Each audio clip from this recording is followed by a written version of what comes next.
Before the break, we asked you, how many children do you think are diagnosed with ADHD in America? And the answer, a lot of people didn't get this one right. 6.4%. 6.4%, that's right. And we're going to talk about this, of course, in your health check. Those numbers are according to the CDC's parent report. In 2007, 4.8% of kids were on ADHD medication. By 2011, that number had climbed to 6.1%. It's likely even higher now. So many parents struggle, of course, with the decision on whether or not to medicate their children, knowing when to see a doctor, whether to resort to medication and for how long. That's what we're helping you to navigate this morning.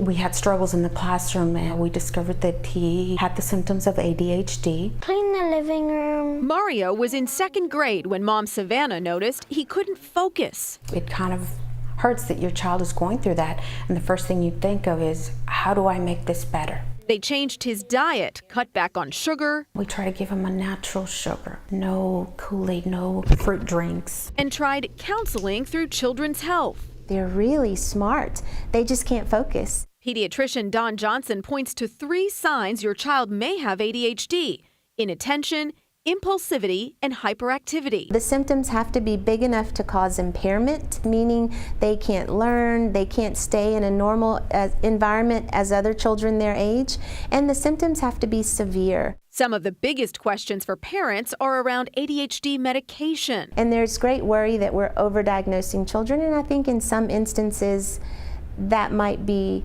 true, but at the same time, we are now more knowledgeable about behavioral and psychiatric problems. Dr. Johnson says 1/3 of children don't need medication after 2 or 3 years.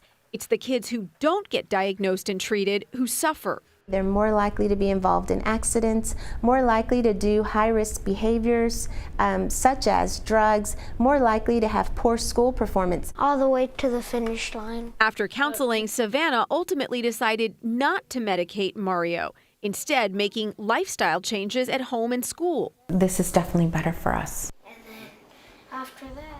All right, and of course, this is a unique and individual choice. We know a lot of you have so many questions around this, so we brought in Dr. Johnson to answer them on Facebook Live. I'm going to head over to our Young Street newsroom to meet up with her, and certainly we'd love for you to join our discussion. It's going to be on the WFAA Facebook page. Just give me about 15-20 minutes.